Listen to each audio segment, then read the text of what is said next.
Okay, good morning. Morning mga katil. Happy Sunday sa tanan.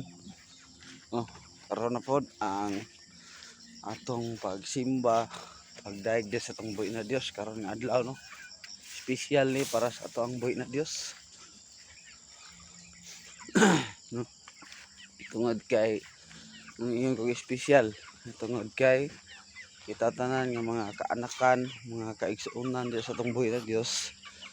Usa ta nga magsimba sa atong buhi na Dios. Sa tanang panahon puro espesyal para sa atong buhi na Dios. Kay kinahanglan kita nga dahil musimba sa atong buhi na Dios. Usa ikaw ug ako ato ang tagaag pagtagadron, ato ang panimbahon, ato ang pagsimba di karon sa atong buhi na Dios. Kana lang. God bless ug dalaygon ang atong buhi na Dios. Bye bye.